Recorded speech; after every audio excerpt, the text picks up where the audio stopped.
Hey everybody, it's Aaron. Just a little background about me. I'm a lawyer in Boise, Idaho. Um, as you can see, this is Boise behind me, and got a practice here. And I feel like there's a lot that gets lost when it comes to reading and interpreting the Bible. And I see so many people misinterpreting it, and whole swaths of Christianity just getting really led astray on this. And this video is primarily directed at what I would call progressive Christianity. That may actually be a thing. I don't really know for sure what they really call themselves. And it may come in a lot of different forms, a lot of different packages. But I want people to be aware of what's out there, because it's quite frankly dangerous, absolutely dangerous. And you need to be very careful. You need to be very, very careful with this. I'm thinking back, and the reason that I made this video is that I've had 3 people in my past that I have seen get led astray by this. And these are people that I would say, I'm not going to name names or anything, but just to kind of give a little bit of a background on where they came from, where I came from. I attended a Baptist high school in California when I was growing up, and one of these 3 people was at that Baptist high school with me, and I saw this person.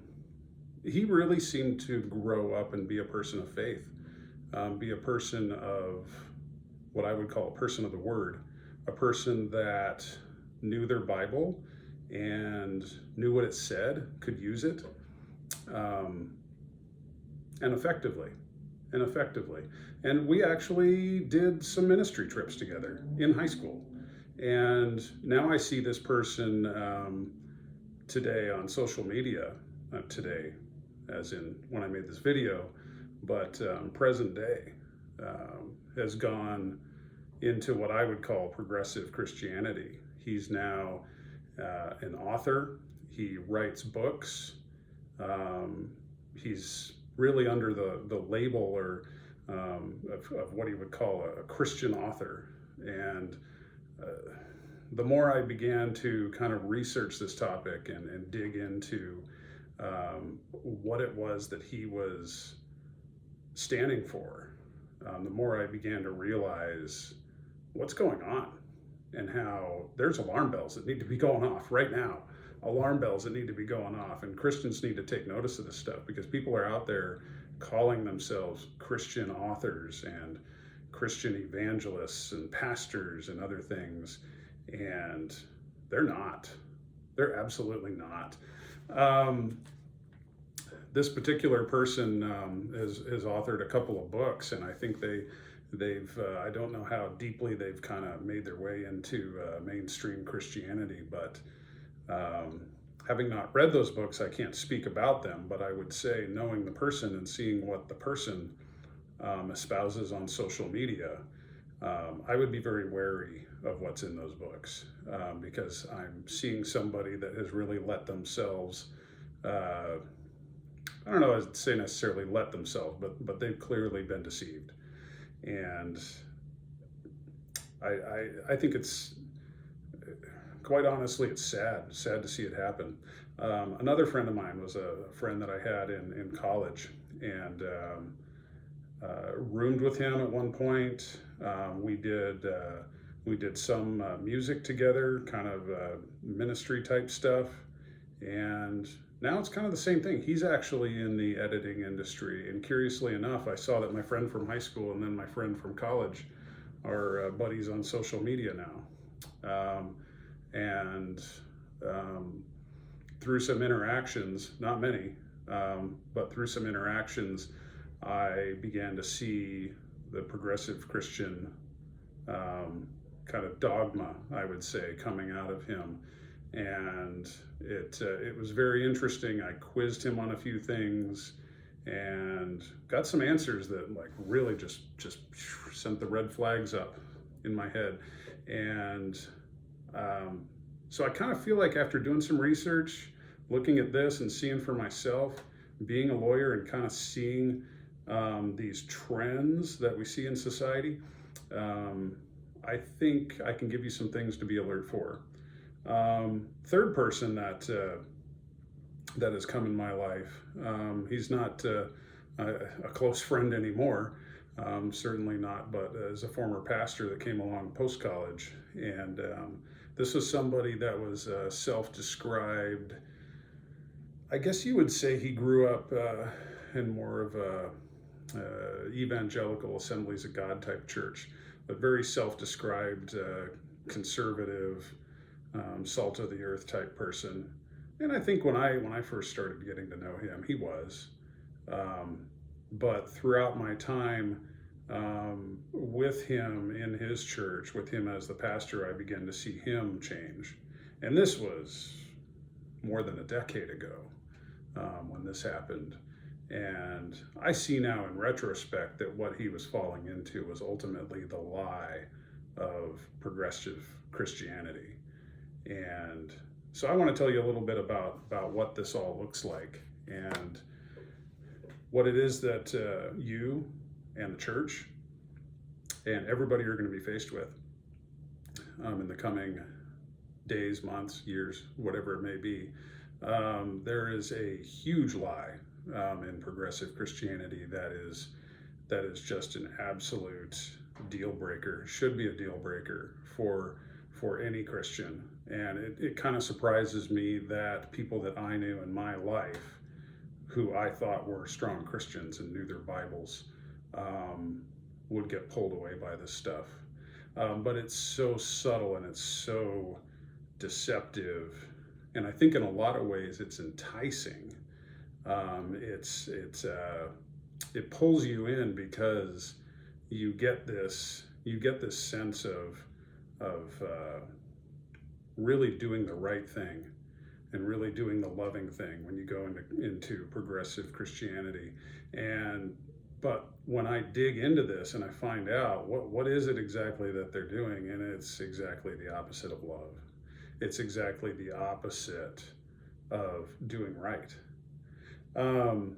Just to kind of set this all up, the scripture that really led me in this direction would be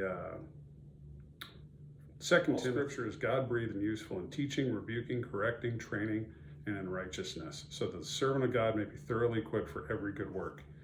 Now, a little farther in on chapter 4 here, it says, preach the word, be prepared in season and out of season, correct, rebuke, and encourage with great patience and careful instruction, for the time will come.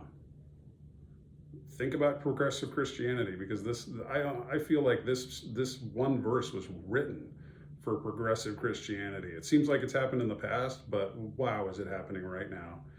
But it says, for the time will come when people will not put up with sound doctrine. Instead, to suit their own desires, they will gather around them a great number of teachers to say what their itching ears want to hear.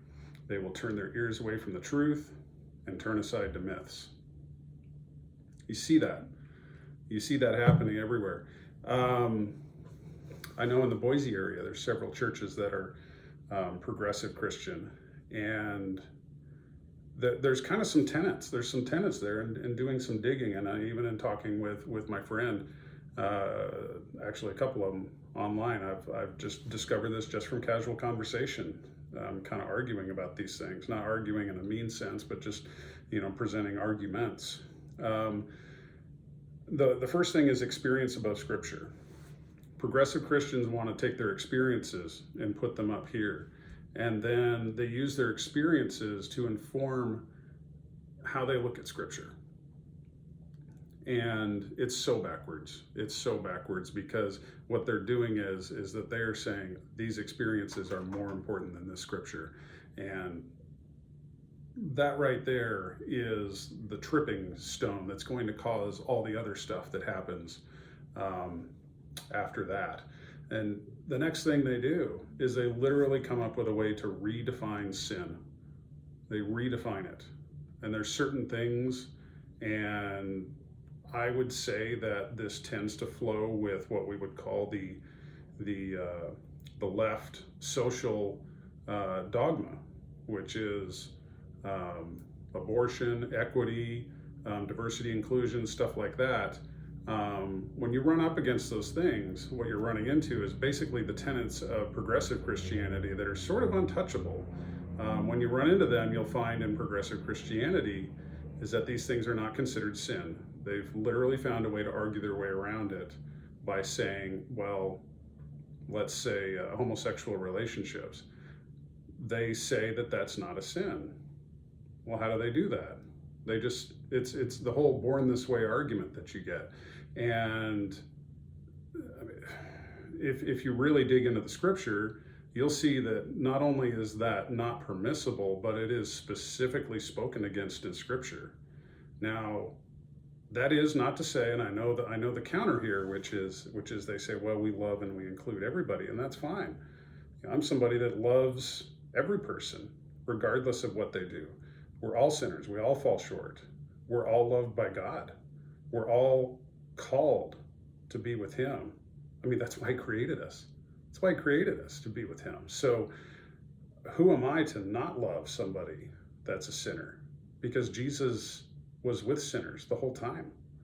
In fact, Jesus even said it's not the healthy that need the doctor, it's the sick. So look, we're sick. I'm sick. You're sick. Progressive Christians, we're all sick. But the question is, which doctor are we going to? Who's your doctor? Now, the other thing that I see is kind of a mantra on progressive Christianity is you hear them talk about your truth. So they'll ask you the question, what is your truth? This is, I would almost say, a dead giveaway. You know, for somebody that's in the Word, that knows their Bible, this is the dead giveaway, guys. Your truth is your experience. What they're really saying is tell me about your experience and how does that inform your view of Scripture, because it's going to tell you how to read the Scripture and how to interpret the Scripture. Well, obviously, if your truth is somebody that feels, you know, you're somebody that feels that,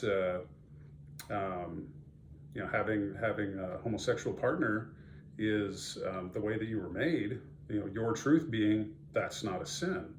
And it becomes permissible through various other arguments that they have in the scripture that permits it. Be very careful there, because the moment you start to say experience trumps scripture, you're going down a very, very dangerous road. Now the title of this video is Progressive Christianity is a Cult. And it is. And as I've just explained, with those principles in mind, let me just explain to you what a cult is. And you can decide for yourself. Merriam-Webster's dictionary says, in fact, the very first, it gives several different definitions, but cult being a religion regarded as unorthodox or spurious. That's it. Definition number one. Now, how do you define spurious? We look in here, say spurious. Outwardly similar to, corresponding to something without having its genuine qualities. Guys, does that not just describe progressive Christianity right there? Where they claim to follow the Bible, but then elevate experience above the Bible. Where they claim to be attentive to sin, but redefine it in a way that suits their needs. Where they say that there is truth, but they ignore the ultimate truth, the way, the truth, the life, Jesus. And if you don't look at scripture and you're not praying according to the scripture, how can you ever know what the truth is? Because Jesus is the truth. So let's get on this, guys. Be aware. It's out there. It's dangerous. It's deceiving a lot of people. And I think in the next videos to come, we're going to talk about the big lie that's really sunk down in the middle of this, that I think is pulling a lot of people in ways that are just really terrible. Anyway, have a good one. We'll be seeing you soon.